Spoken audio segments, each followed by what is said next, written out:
pertama yang harus kita pahami adalah konsep literasi digital. Penting nih. Jadi konsep adalah jembatan berpikir gitu ya. Ada akal budi dalamnya. Berpikir itu ada akal, ada budi. Akal beda ya, logik ya, reasoning. Kalau budi beda lagi. Tambah lagi budi pekerti ya. Bukan hanya akal ya. Jadi bagaimana pentingnya hal tersebut, literasi digital, apa manfaat dari literasi digital, serta resikonya dalam bisnis, terutama UMKM. Jangan lupa subscribe YouTube channel ini. Jangan lupa subscribe.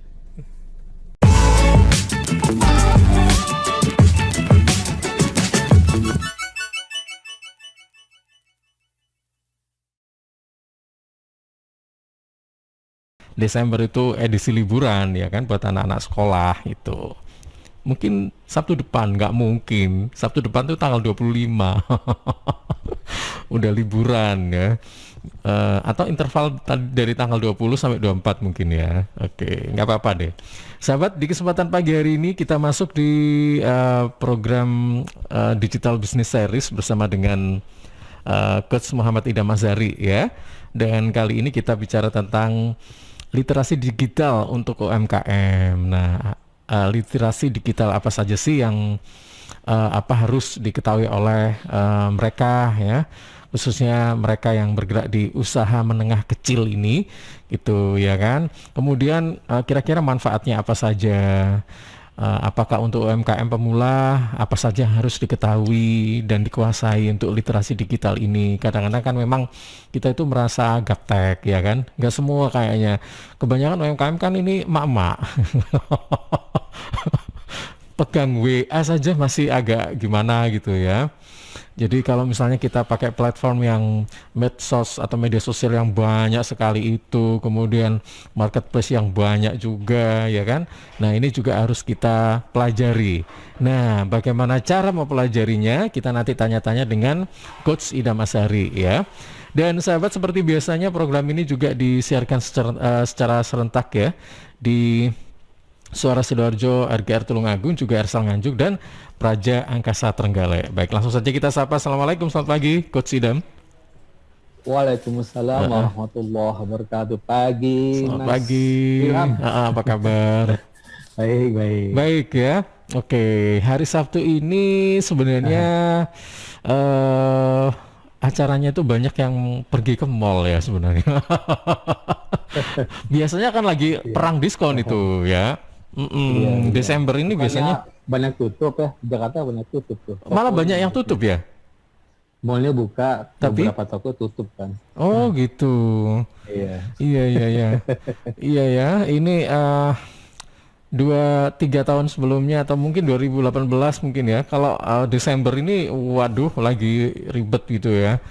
Ke mall dan sebagainya hanya untuk nyerbu diskon gitu. Tapi kali ini kita bicara tentang literasi digital untuk UMKM ini Coach ya. Nah, Iya, ini mungkin bisa dijelaskan tentang apa saja ya literasi yang harus diketahui oleh UMKM gitu ya. Kemudian manfaatnya juga. Yang jelas manfaatnya banyak deh karena kita kan hidup di era teknologi gitu kan, dan kita harus minimal tahu ya. Belum di tahap atau di step menguasai, kita tahu dulu baru kita melakukan step berikutnya kayak gitu. Monggo silakan ini Coach. Ya, sahabat Mas Ilham, sekarang kita beranjak ke topik lain. Beberapa waktu lalu bahas modal bisnis ya, Mas Ilham, ada berapa tuh? Ada sekitar 6 mungkin ya. Nah, ini masih ada urutannya di bracket di judul depan tuh Small Business Life. Jadi kita sahabat bicara perihal bisnis usaha kecil gitu ya, UMKM, usaha mikro, kecil, dan menengah, bahkan nanti ultra mikro mungkin ya, Mas Ilham ya. Nah, mengapa disebut literasi digital, nggak disebut digitalisasi, langsung transformasi digital gitu ya. Jadi hati-hati nih yang maparin nih. Beda ya antara digitalization dengan digital transformation, agak beda. Bisa digambarkan ya. Menurut pengalaman saya kan background saya IT, 26 tahun dia. Istilah digital transformation kan baru ya. Benar nggak Mas Ilham? Pernah dengar nggak sebelumnya? baru ya. Baru kayaknya. Heeh. Nah, waktu saya bekerja di Panasonic ya tahun 90-an ya, kan mulai bukan 90-an, malah sebelum 90-an mungkin ya. Jadi tidak ada istilah digital transformation, yang ada digitalization. Nah, transformation dulu disebut digital innovation. Istilah transformation baru-baru aja kan. Jadi begini stepnya ya, sahabat ya. Stepnya itu literasi digital dulu ya. Maaf. Digitization gitu ya. Digitization itu maksudnya dari mesin ketik ke komputer gitu ya, dari analog ke digital. Aduh, mesin ketik ya. Jadul banget ya, tahun berapa lah ya, sebelum ada PC gitu ya. Zaman di PC apa, terus ada Microsoft juga, Windows 95 gitu ya. Iya, Nah, dari benar. digitization baru ke digitalization. Nah, jangan langsung loncat digital transformation. Orang sering sebut tuh digital, jadi harus paham konsep ya. Konsep itu adalah jembatan berpikir gitu. Kita berpikir dulu deh, lihat dulu gitu, cari-cari informasi yang jelas. Yang pertama kali nyebut siapa gitu kan. Nah, digitalization itu maksudnya hanya skopnya nggak universal ya, tidak dalam bentuk ekosistem. Maksudnya misalnya saya dulu di pabrik ya, hanya diterapkan di pabrik, ya, berpengaruh hanya di user pabrik saya, customer pabrik saya, supplier. Itu namanya digitalization, ya, katanya beda kan, digitalization. Nah, setelah itu baru digital transformation, istilahnya terkenal karena banyak startup ya, dan sekarang customer kan, kita cenderung lari ke customer ya, jadi dilihat dulu kan, bukannya masalah demand aja, ada anxiety and desire gitu ya. Nah, coba contoh film Transformer, pernah ini lihat gitu. Iya, iya. Itu kan perubahan drastis kan, dari mobil jadi robot yang besar. Nah, itu namanya transformation. Nah, hati-hati, UMKM tiba-tiba transformation, ya nggak mungkin dong ya. Digitalization dulu gitu ya. Jadi transformation itu benar-benar perubahan drastis, artinya begini, di situ ada customer experience di sana. Benar-benar bertransformasi seperti apa? Gojek itu merubah apa?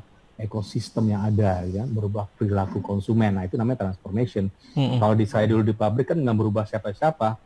Saya hanya merubah user pabrik itu, suppliernya, business partner, customer. Pasti Mas Film nggak berasa kan? Begitu jualan apa ya, jualan ekspor ke Amerika, pasti nggak berasa. Yang berasa hanya saya dengan hubnya di Singapura. Nah, kalau ketika masuk digital transformation, semua orang berasa kan. Gitu ya. Ada Gojek, ya ada Traveloka, di luar negeri ada Uber gitu ya, dan ada Amazon dan segala macam ya. Alibaba juga ya, pasti berpengaruh. Transformation itu kata kuncinya berpengaruh ke semua, maksudnya membentuk ekosistem dan berpengaruh ya, bahkan global gitu ya, berpengaruh terhadap perilaku konsumen. Nah, itu namanya transformation ya. Kalau sifatnya lokal ya, bukan transformation, namanya digitalization. Oke, kita beranjak sekarang ke literasi digital ya. Kita harus tahu nih konsepnya ya. Gini sahabat, pagi ini literasi digital untuk UMKM ya. Nanti minggu depan mungkin berlanjut. Nah, setelah itu sahabat, kita masuk ke literasi keuangan. Berurut ya Mas Ilham ya. Kan udah ada bisnis model, membangun nilai produk dulu, membangun terus bisnis model kanvas ya. Ada perbedaan dengan value proposition kanvas atau kanvas lainnya. Terus ada rencana bisnis yang merupakan bukan turunan ya, artinya dokumennya lebih banyak dibanding bisnis model kanvas. Nah, di dalam rencana bisnis itu ada pemasaran digital, ada proses bisnis yang mungkin digitalize, terus ada rencana nanti literasi keuangan, masuknya ada cash flow di sana, ada investasi, ada biaya susut. Nanti kita pelajari ya, Mas Ilham ya. Setelah ini kelar gitu ya. Jadi setelah literasi keuangan ya kelar, sudah gitu ya. Kita balik lagi ke materi awal, content marketing ya. Makanya ada bracket gitu ya, small business life ya. Sahabat pertama yang harus kita pahami adalah konsep literasi digital. Penting nih. Jadi konsep adalah jembatan berpikir gitu ya. Ada akal budi dalamnya. Berpikir itu ada akal, ada budi. Akal beda ya, logik ya, reasoning. Kalau budi beda lagi. Tambah lagi budi pekerti ya. Bukan hanya akal ya.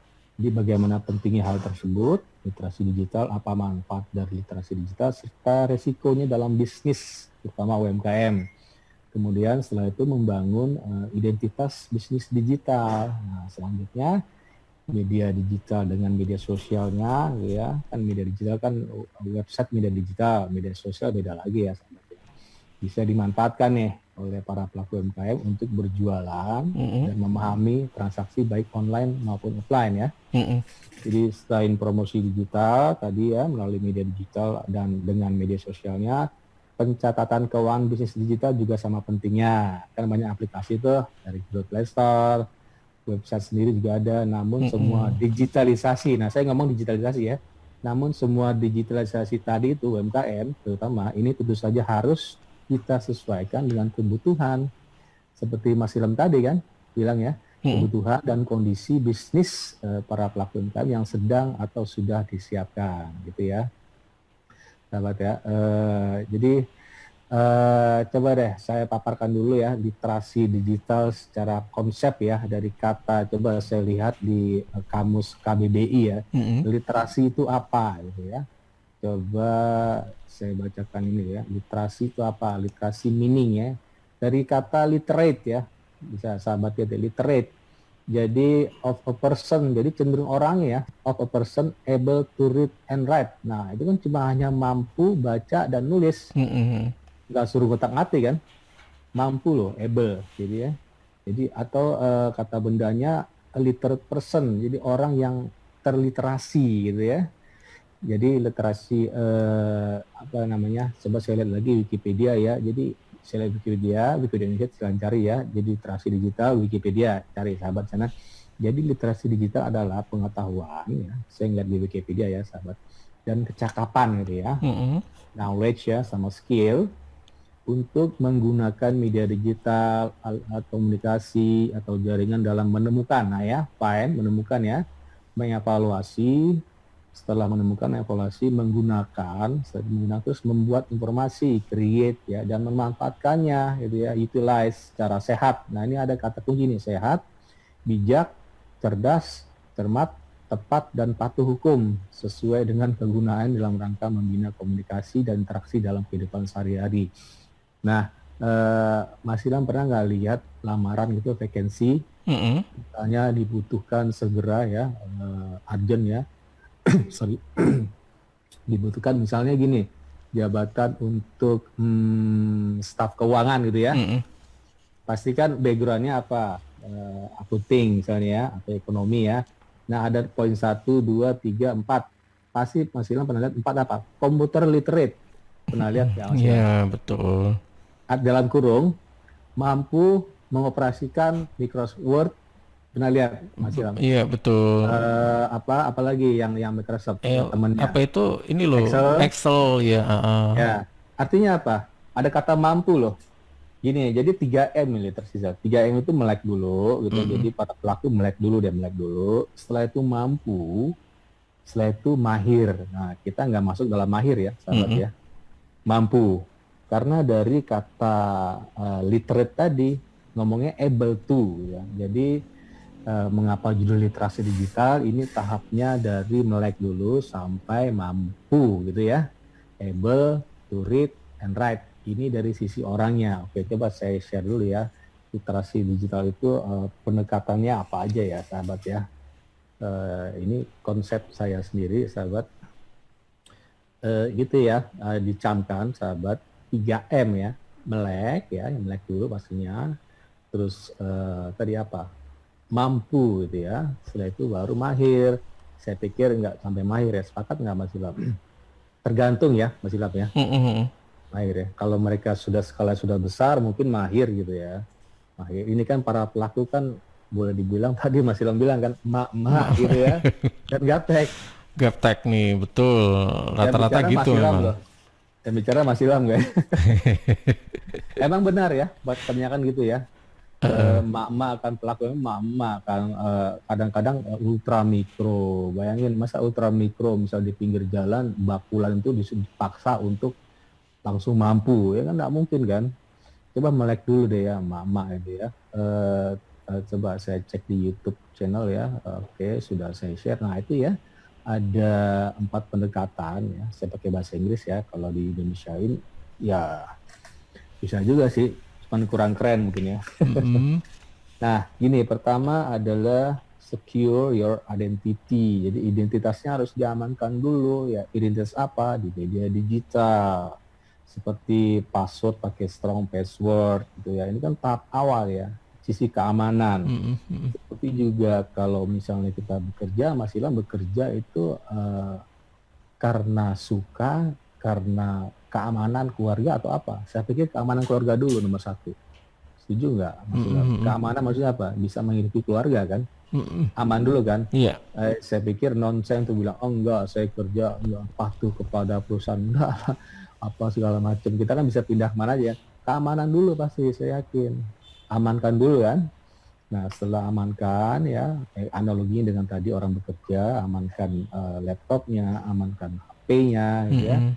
Terus kedua pendekatannya wise while online ya, bijak ketika online ya.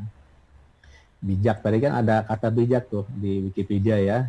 Bijak, dan ketiga pendekatannya learn from trusted sources. Kita belajar dari sumber terpercaya gitu ya. Seperti apa tadi Wikipedia. Saya ngambil dari Wikipedia. Kalau konsep saya selalu lihat di Wikipedia ya sahabatnya. Terus saya lihat di KBBI. Kata awalnya apa sih? Ternyata literate kan, literasi, literate ya. Dulu kita sering lihat ini literasi digital ini baru kali ini nih didengungkan di Indonesia ya. Bukan baru ini, maksudnya kampanyenya masif ya, mulai ya di belakang sekitar 5 tahun ke belakang ya. Tapi kata komputer literate udah lama, semenjak saya kuliah udah ada itu komputer literate. Misalnya tadi kan orang bekerja ya, misalnya dibutuhkan sarjana hukum, tapi harus juga komputer literate. Kan nggak mungkin sarjana hukum nggak ngerti ini ya, nggak ngerti Word. Mereka kan bekerja bagaimana gitu ya sahabat ya, pasti pakai Word.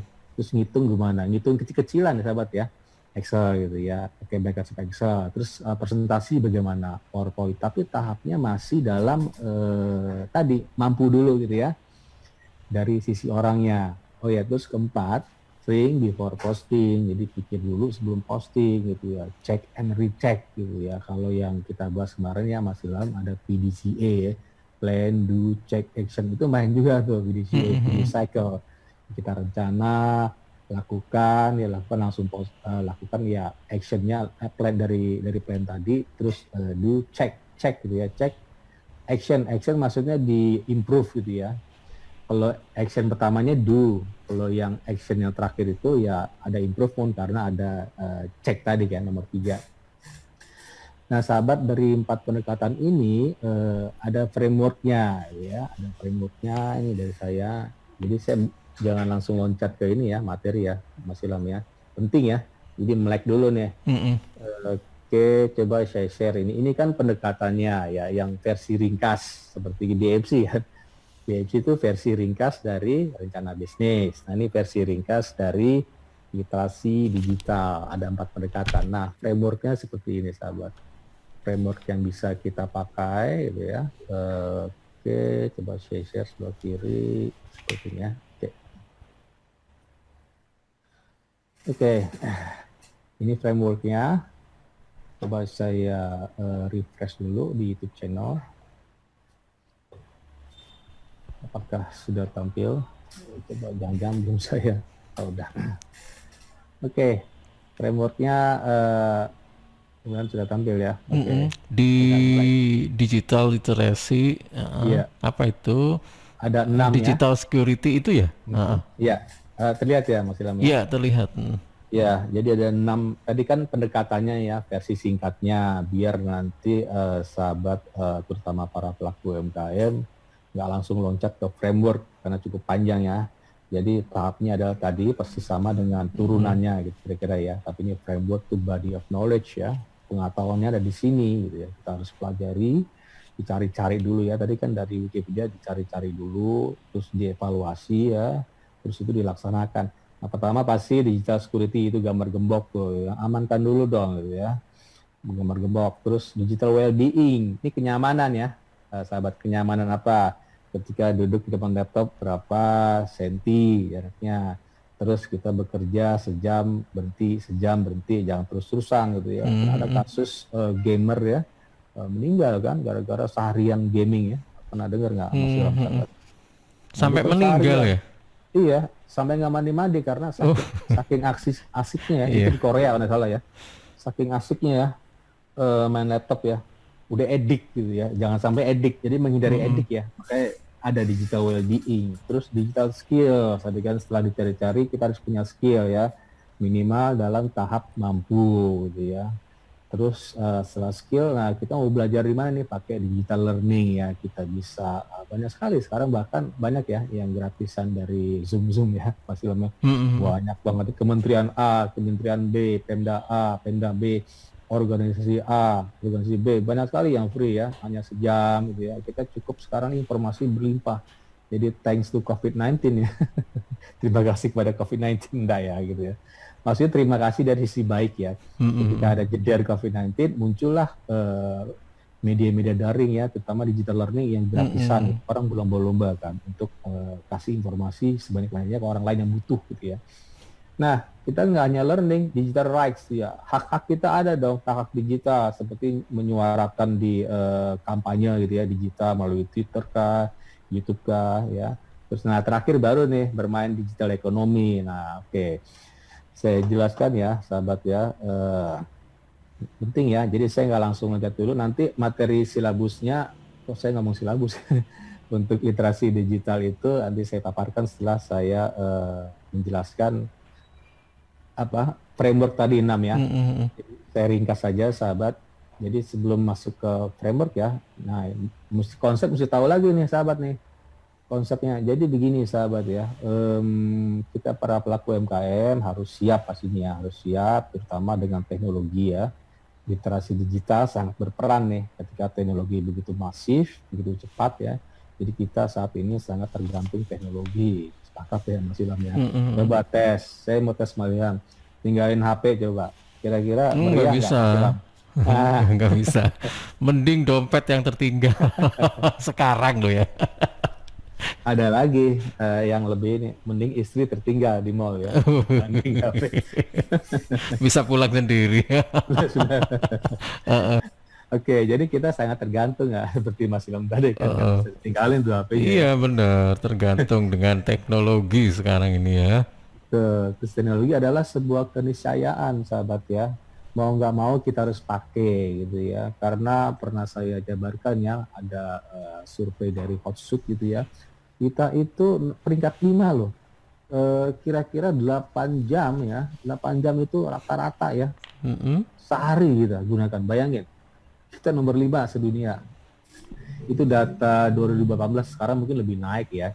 Jadi sahabat, saya mau reasoning ya, mau ambil logikanya gitu ya, logosnya, saya tarik ke belakang nih. Kira-kira nih asalnya dari mana nih? Jadi filsuf Yunani, Socrates ya, yang hidup pada masa 470 sampai 399 BC ya. BC itu sebelum Masehi gitu ya. Sudah jabarkan ini sahabat, bagaimana informasi diolah sebelum masuk ke pikiran kita gitu ya, mind kita. Jadi penjabaran Socrates, filsuf dari Yunani, kan ada 3 serangkai dulu ya. Ada Plato, Socrates, Aristoteles, paling tua Socrates ya. Socrates dulu, terus ada Plato muridnya, dari Plato muridnya lagi Aristoteles. Nah dari Aristoteles muridnya ada lagi tuh, berkelana kemana gitu ya. Jadi Plato berkelana kemana, Aristoteles berkelana kemana gitu ya. Jadi ada namanya triple filter test of Socrates nih ya. Dicatat nih sahabat, penting ya. Jadi literasi digital itu bukan sekarang, udah lama, sebelum Masehi udah ada gitu. Socrates sudah bicara ya sahabat ya. Jadi Socrates itu ada semacam dalil, kemudian dalil dari Socrates, triple filter test. Pertama, filter of truthfulness. Nah, jadi dicek dulu nih ya. Ini kan filter ya. Is it true? Nah, gitu kan. Apakah yang kamu posting pasti benar sumbernya? Dicek dulu ya, sahabat ya. Tes kedua, filter of goodness ya. Is it good? Apakah baik? Apakah yang kamu posting adalah hal-hal bagus? Nah, tadi kan udah dicek tuh. Benar dulu ya. Setelah itu bagus nggak gitu. Nah, ketiga, difilter lagi ya, filter of usefulness ya, is it useful, apakah berguna, apakah yang kamu posting akan berguna untukku, berguna untuk Mas Ilham, berguna untuk saya. Kalau tiga-tiganya gagal ya udah, diam aja kita, jangan di reshare lagi, jangan di komen balik gitu ya. Karena pertama udah nggak bener, kedua udah nggak baik lagi, udah nggak bener nggak baik, sumbernya mungkin sumber yang nggak legitimate ya, tidak otoritatif ya, udah salah gitu ya, udah nggak masuk filternya. Kedua nggak baik lagi informasinya, misalnya informasi hoax. Dan ketiga nggak berguna pula gitu, akhirnya gagal kan, gitu ya. Jadi sahabat, bila ketiga hal tersebut tidak difilter dengan bijak, ya. Jadi kata bijak ada ya tadi ya di Wikipedia, dari true benar sampai ke useful berguna buat kita, Anda sudah dirasuki ekstasi informasi. Ini istilah saya ya, saya buat sendiri nih, ekstasi informasi. Jadi ekstasi informasi, Mas Ilham tahu ekstasi ya? Tahu, itu yang bikin ngefly itu ya, bukan? Ya, itu yang negatif. Itu Iya negatif, bener. tapi ada yang positif loh. Positifnya apa? Karena dengar ekstase, Oh, ekstase makrifat gitu ya. Heeh. Ketika yang sudah levelnya makrifat gitu ya, hal keislamannya sudah ekstase gitu. Artinya sudah mabuk Iya iya pada iya. Allah Iya. ya maksudnya. Heeh, heeh. Allah itu sudah ekstase gitu ya, bukan nggak mikirin dunia tapi sudah mabuk ya, mabuk dalam tanda kutip baik banget ya, mabuk pada cinta, pada itu ekstase juga namanya. Katanya ekstase, tapi kalau ekstasi yang negatif beda lagi, yang fly nggak tahu ya. Jadi ekstasi informasi berawal dari ekstasi komunikasi gitu ya, komunikasi yang terekstasi ya. Jadi pada zaman now ini sahabat, komunikasi masuk ke dalam tataran simulatifnya sendiri ya, atau disebut simulakra. Nah, pernah dengar masih dalam simulakra? Belum. Simulasi apa ini? Simulasi ya, simulakra itu istilah simulakra. Jadi informasi yang disampaikan melalui komunikasi tidak lagi dipergunakan untuk mengangkat sebuah peristiwa yang faktual ya, tetapi mengangkat dirinya sendiri ini sebagai sebuah peristiwa. Akunya kenceng nih Mas Ilham, aku loh, tapi nggak mengangkat peristiwa, akunya yang diangkat ya, itu namanya gejala simulakra. Jadi masuk ke dalam tataran simulatifnya gitu ya. Jadi ke virtual lah gitu ya. Jadi contoh sederhana ya, ekstasi komunikasi adalah saking bingungnya mau menulis apa pada status Facebook, jadi ditulislah mau nulis status apa ya hari ini ya. Ini saking bingung kan. Ini gejala-gejala ekstasi komunikasi dan ujung-ujung ekstasi informasi kan. Jadi maunya eksis terus, artinya tidak penting apa yang mau disampaikan, yang terpenting merasa eksis, enjoy terhadap diri sendiri ya, gitu ya. Ada gejala FOMO itu fear of missing out, jadi nggak mau ketinggalan berita nih. Sudah pagi-pagi totonya udah ngeliat WA gitu ya. WA siapa nih, beritanya apa gitu ya. Dan nggak dicek tadi triple filter testnya tadi nggak dicek dari Socrates gitu ya, memory research segala macam ya. Jadi sahabat, sepatutnya tindakan komunikasi harus menjadi prioritas ya, tindakan komunikasi ya. Jangan sampai kita mengangkat diri sendiri, nanti kita masuk ke tataran simulatifnya sendiri atau simulakra ya. Nggak penting-penting amat orang lain, nggak penting-penting amat peristiwa sekarang, yang penting saya eksis ya, jangan gitu ya. Nah itu literasi sahabat ya. Literasi digital ya, dan artikel mengenai ekstasi informasi ya sudah saya sampaikan di web saya ya, itu tanggal Maret ya, kalau nggak salah 22 Maret ya, itu perihal COVID-19 tuh, itu awal COVID langsung saya buat artikel. Jadi judulnya silakan cari, ekstasi informasi terhadap wabah COVID-19 di Indonesia, itu saya buat 22 Maret 2020, itu pada saat mulai COVID. Waktu itu kan berita simpang siur kan, orang nge-share ini, nge-share itu kan, akhirnya tahu salah gitu kan.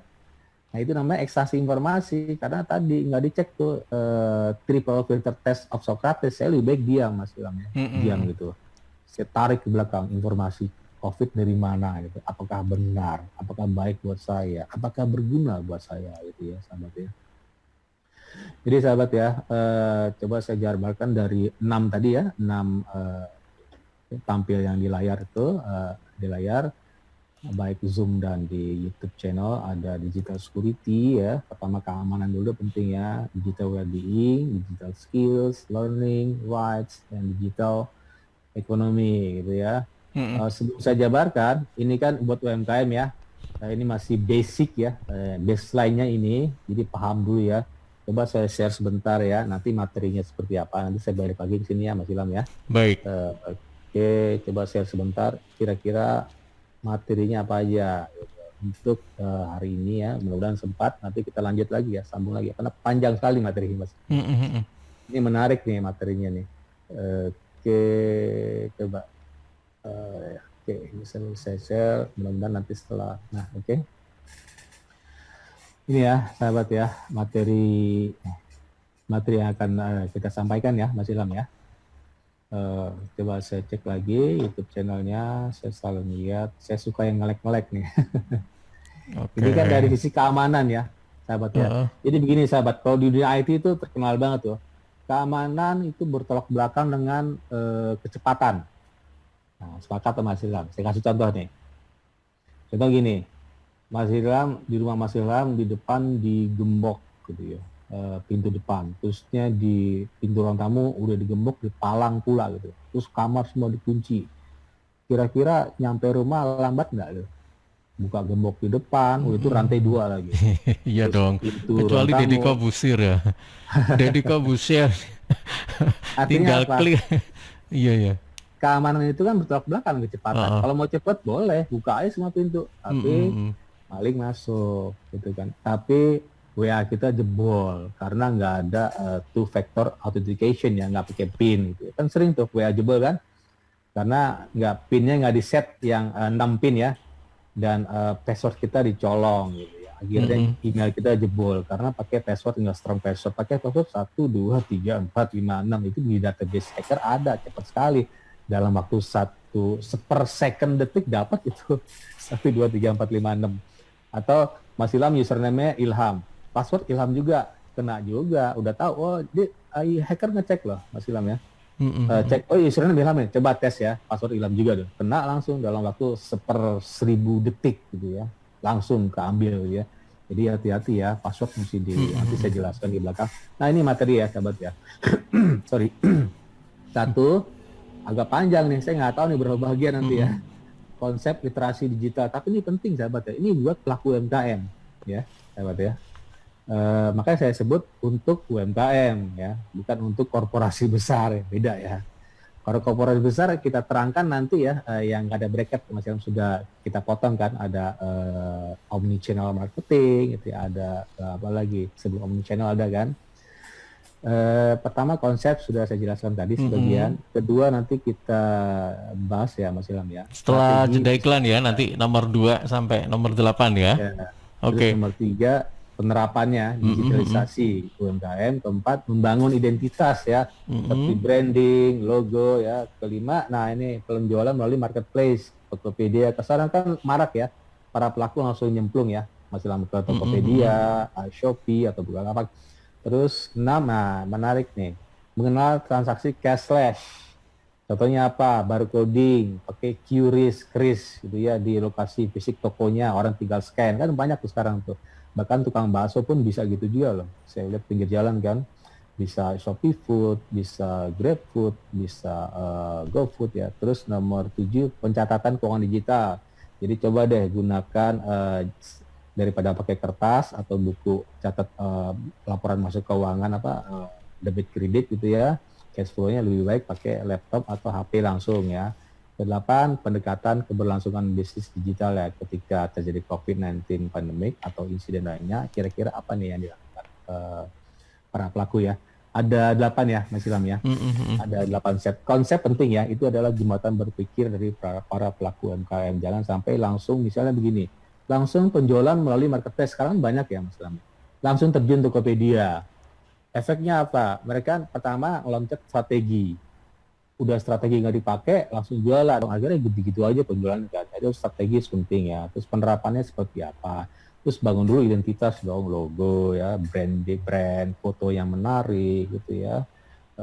Foto nggak asal aja, jangan barang foto taruh di ubin, itu penting ya. Terus sebagai identitas gitu ya, kan kotor kan di ubin kan, pakai meja lah gitu ya, atau mungkin kalau baju digantung gitu ya, pakai meja rotan gitu ya.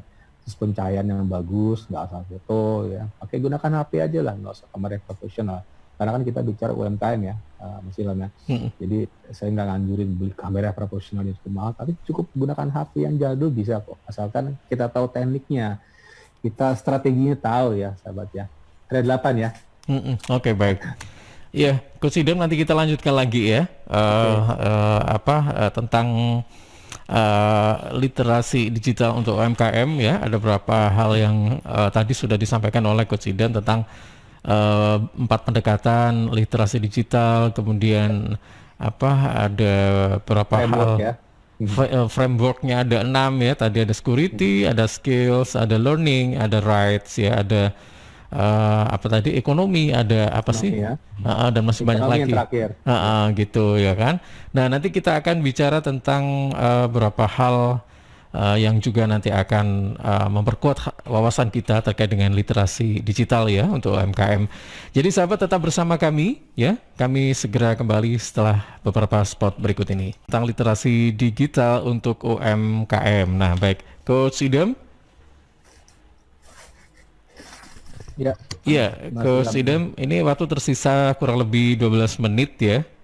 Mungkin bisa dijelaskan ini terkait dengan apa tadi, literasi digital untuk UMKM ya, dari nomor 2 sampai 8 ya tadi ya. Oke. Iya. Ya, silakan. Jadi ada 8 subtopik. Ada konsep sendiri, terus strateginya, terus penerapan digitalisasi UMKM, ada membangun identitas. Setelah itu terus ada penjualan melalui marketplace. Ini agak sedikit spesial ya. Terus nomor 6 juga mengenal transaksi cashless ya, dengan QRIS gitu, atau bacanya KRIS ya, QRIS di scan gitu ya. Ada barcodingnya. Terus pencatatan keuangan digital menggunakan aplikasi, bisa di Google Play Store, bisa di web langsung ya, seperti journal.id, itu nomor merek nih, atau di Google Play Store banyak lah aplikasi-aplikasi yang gratis ya. Terus terakhir pendekatan keberlangsungan bisnis. Oke, saya balik lagi ya sahabat ke konsep literasi digital berkelar ya, Lana. Penting ya. Jadi sebelum ini melek gitu ya, kira-kira melek dulu gitu ya. Ini sudah dalam tahap melek ya. Kita harus melek dulu. Tadi 3M kan, Mas Ilham. Satu meleknya nomor 1 itu tadi, konsep literasi digital. Coba saya share balik lagi ke yang tadi 6 poin ya, 6 poin framework. Nah, nanti di ujungnya kan ada digital ekonomi kan, udah tampil ya. Saya balik lagi, ujungnya ada digital ekonomi ya. Nah, itu nanti, karena pertama kan harus digital security dulu, aman dulu, aman. Setelah itu melek gitu ya, itu dalam tahap melek ya, digital well-being, nyaman, skills-nya, nah skill mulai melek nih, skill-nya dibangun gitu ya, nanti melalui digitalisasi UMKM, ya, poin berapa tadi ya, terus ada digital learning, baru belajar, mungkin mampu setelah ini, setelah mampu ada hak-hak digital juga ya, jadi kita nggak hanya belajar, kita punya hak ya sebagai warga negara, quote unquote ya, terakhir baru digital ekonomi. Coba saya jelaskan dulu, masih tahap melek ya, masih lama. Dari 4 pendekatan ya, yang versi singkatnya ada secure identity, masih lama rumahnya digembok dari depan, tengah, dan dalam gitu ya. Terus 2 wise while online, bijak ketika online. 3 learn from trusted sources, itu ada think before posting. Atau kita sering lihat di ini ya, berita-berita digital, masih lama, saring sebelum sebar gitu ya. Pernah dengar ya, saring sebelum sebar, sharing ya. Oke, jadi saya bagi menjadi 3 bagian supaya ringkas. Ada proteksi ya, safeguard gitu ya, proteksi tadi, ya, digital security dan secure identity. Terus hak-hak rights. Nah, terakhir baru pemberdayaan, empowerment, pemberdayaan melalui tadi digital ekonomi. Nah, saya jelaskan satu persatu, saya 3 bagian aja biar ringkas. Daripada 6 nama saya jelasin, nanti kita mungkin beranjak ke poin 2 dan seterusnya masih lama. Sekarang masih poin 1 ya, masih lama. Sorry. Jadi proteksi safeguard ini pada bagian ini ya sahabat memberikan pemahaman ya tentang perlunya kesadaran, ya, awareness dan pemahaman atas sejumlah hal terkait dengan keselamatan dan kenyamanan. Nah, kenyamanan tadi kan wellness ya, siapapun pengguna internet ya. Jadi beberapa di antaranya adalah perlindungan data pribadi tadi kan, personal data protection melalui password gitu ya, terus WA pakai PIN 6 digit ya, PIN ya. Terus keamanan daring, online safety and security, serta privasi individual privacy gitu ya. Seperti kalau di Facebook itu kan ada di bagian settingnya kan, kita mau dilihat semua orang enggak gitu kan. Mas Ilham pernah ngutang akun enggak di Facebook? mau dilihat temen aja nggak gitu ya, atau dibuka terus, dibuka semua gitu, ada kan Facebook gitu ya. Bener-bener. Nah itu salah satu privasi individu. Jadi kalau ketika Mas Ilham lupa, tiba-tiba dibuka semua, padahal Mas Ilham nggak mau awalnya kan. Karena kita nggak melek dulu, nggak cari-cari informasi ya. Jadi kita harus learn ya, belajar dulu ya. Terus tadi ya privasi itu atau seperti dengan layanan juga seperti teknologi enkripsi sebagai salah satu solusi yang disediakan ya. Enkripsi tadi ya di WA ya, itu di encrypt kan, end to end di encrypt, artinya di tengah tuh nggak bisa di tap oleh hacker karena di kata WA ya, kata dari Facebook ya, atau Meta ya sekarang kan ya, Meta ya perusahaannya. Di encrypt artinya ketika ada hacker tengah jalan nge-tap gitu ya, motong tengah jalan nggak bisa karena sudah di encrypt. Jadi end to end, jadi yang tahu saya ngirim WA ke Mas Ilham, yang tahu cuma saya Mas Ilham, itu namanya encrypt ya. Di tengahnya dibungkus gitu ya, di encapsulation gitu ya, ada tunnelingnya gitu. Ketika sampai di Mas Ilham di decrypt ya, di saya dikirim encrypt, dibungkus supaya aman, jalan terus di tengah atau di tap, sampai di Mas Ilham dibuka lagi di decrypt gitu ya. Ini teknologi dari WA. Tadi ya termasuk sejumlah tantangan di ranah maya, termasuk risiko personal tadi ya, personal risk seperti WA kejebol, email kejebol ya, masuk pula dalam ini ya, dalam proteksi ini dalam bagian ini ya tadi ya, di antaranya terkait mungkin isu cyberbully masuk ya, cyber stalking gitu ya, kita masih suka stalking, terus cyber harassment ya, cyber fraud ya, fraud dari hacker pastinya atau orang lain yang iseng ya. Terus ya tadi kita harus terapkan secure identity ya sahabat ya. Nah yang bagian kedua ini saya ringkas saja, hak rights ya, hak kita, ada sejumlah hak mendasar ya sahabat yang harus diketahui dan dihormati oleh para pengguna internet. Sebagaimana digambarkan pada bagian ini, hak tersebut adalah terkait kebebasan berekspresi yang dilindungi ya, freedom of expression, ini bukan demo ya sahabat ya, serta hak atas kekayaan intellectual property rights. Sekarang lagi tren ya, IP ya, sahabat ya. Masalah intellectual property, gitu, misal logo, apa mesti kita paten dulu, bahkan narasi bisa kita patenin loh. Nanti orang kan banyak ya, karena begitu masifnya media digital, orang gampang aja loh sahabat nyuri narasi kita. Iya gitu. betul. Pemilihan kata, diksinya bagus, kata, itu biasanya menarik orang untuk copy paste, iya, kopas gitu kan. Ya. Mas Ilham udah buat narasi nih, udah capek buat sebulan, tiba-tiba dicuri ya. Mas Ilham punya ini hak atas kekayaan intelektual. Jadi kalau di web ya, untungnya di domain itu misal kita beli domain nih, udah kita pakai, orang lain nggak bisa ambil dong ya. Itu termasuk dari sisi hukum ya. Jadi ada istilahnya apa ya istilahnya? First to use gitu. Kita gunakan pertama gitu. Itu masuk hukum loh. First to use ya. Nah, itu penting sahabat ya. Maka kita kalau udah ada ide langsung beli domainnya, cuma 120.000 ya. Tapi berikut hosting ya yang agak mahalan dikit ya. Tadi sampai mana ya? Terus tadi ya IP, intellectual property rights, semisal hak cipta tadi ya, dan hak pakai model lisensi Creative Commons CC, itu CC banyak di YouTube ya. Kita bisa pakai lagu gratis kan. Jangan sampai kita nyambat di orang lain, nanti kita kena ban. Mendingan kita pakai lagu-lagu di awal, di opening itu dari YouTube channel. Itu banyak yang gratisan sahabat ya. Jadi penting sahabat ya, kita harus explore ya.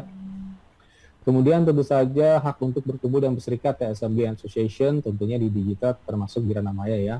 Jadi adalah tadi ya keniscayaan ketika bicara tentang social activism. Contohnya untuk melakukan kritik sosial, ini agak kritik ya melalui hashtag misalnya di media sosial, advokasi melalui karya multimedia, meme, kartun, video, orang sering nge-share kan ketika protes tanda kutip ya, hingga mendorong perubahan dalam petisi online. Ada ya, masih ada petisi online kan, petisi apa gitu, itu hak kita loh ya, tapi dijamin undang-undang ya. Terus pemberdayaan, nah ini terakhir ya, empowerment internet tentu saja dapat membantu penggunanya, para pelaku UMKM untuk menghasilkan karya serta kinerja yang lebih produktif ya. Seperti yang dari melek tadi sudah, sekarang kita mampu dan bermakna bagi kita sendiri, lingkungan maupun masyarakat luas ya. Jadi pada bagian ini lantas ada pembahasan seperti tantangan seperti ini ya, jurnalisme warga, citizen journalism ya, di pinggir jalan sering YouTube itu ngevlog kan, yang berkualitas itu salah satu empowerment ya. Nah, ini baru yang para pelaku kewirausahaan, entrepreneurship ya, terkait dengan pemanfaatan tadi, TIK, teknologi informasi dan komunikasi, dan atau produk digital, semisal dilakukan oleh para teknopreneur, pelaku startup digital, dan nah ini kita main di pelaku UMKM gitu ya. Jadi tidak hanya UMKM, ada teknopreneur, ada pelaku startup digital yang mungkin lebih di atas UMKM gitu ya, dan pelaku UMKM sendiri. Jadi pada bagian ini juga ditekankan ya, sahabat, khusus hal etika informasi ya, information ethics, harus ada etika dong ya, etika ketika kita belajar ya, ketika kita posting ya, yang seperti tantangan hoax ya, kita harus beretika wise while online, think before posting, masalah disinformasi, ujaran kebencian, hate speech, seperti upaya menghadapi dengan pilah-pilah informasi ya, orang ada cherry picking gitu ya, informasi hanya di pihaknya aja gitu, yang dianggap benar itu berpikir kategoris, itu nggak bagus ya, kita harus berpikir universal ya, jangan cherry picking gitu ya, nanti di pihak A benar, pihak B salah dong gitu ya, lawannya mungkin ya, itu cherry picking kan, mereka milih-milih informasi berdasarkan kelompoknya aja ya. Itu sebenarnya nggak bagus ya, itu etika dari informasi. Itu masuk dalam tadi ya, waspada online, dan kita harus learn from trusted sources, dan terakhir ya sahabat, think before posting, dari 4 pendekatan, dan tadi selama pendekatan ada 6 framework, camkan sahabat. Digital security di awal, terus kedua digital well-being, kenyamanan, terus skills kita gitu ya, kita punya skill apa, enggak semua ya. Yang kenyamanan tadi apa namanya, Coach Idam? Well-being. Oke. Sekarang lagi tren tuh health and well-being. Jadi nggak hanya kesehatan fisik ya, ada well-being. Well-being dari sisi juga psikis masuk ya, sahabat ya. Psikis mind ya, seperti depresi, segala macam itu masih well-being, karena kita kecapean ya, ketika lama-lama di depan laptop, akhirnya kan well-being kita nggak bagus ya, kenyamanan. Terus skills tadi, terus apalagi yang keempat, digital learning, kelima, digital right tadi ya, hak-hak kita ya. Terakhir baru, nah, digital ekonomi kita masuk minggu depan. Okay. Dengan ada berapa tadi ya? Ada sekitar sahabat 8 ya, 8 poin ya. Konsep sudah kita kelarin ya pagi ini ya. Konsep tadi ada ini ya, 6 tadi ya. Ya betul. Frameworknya. Yang framework, yang pendekatan gini. Pendekatan yang konsep tadi yang nomor 1 dari 8 ini kan? Betul. Ya ini. Konsep literasi digital 6 ya. Digital security sampai digital ekonomi. Jadi kita kan melek dulu gitu ya. Oke. Minggu depan kita sudah harus mampu. Masuklah nomor 2 sampai 8. Oke, baik. Nah, ini sebelum kita tutup, satu pertanyaan mungkin bisa direspon singkat saja ini. Dari Ibu Ida yang di Waru ini, Coach. Saya tergolong baru memulai usaha. Selama ini produk yang saya jual secara offline dan melalui WA. Pertanyaannya, sebagai pemula, apa saya harus bergabung pada banyak marketplace? Begitu. Kemudian kriteria marketplace seperti apa yang pas untuk pemula? Langsung ya loncat materi marketplace ya. Pemula tapi sudah marketplace.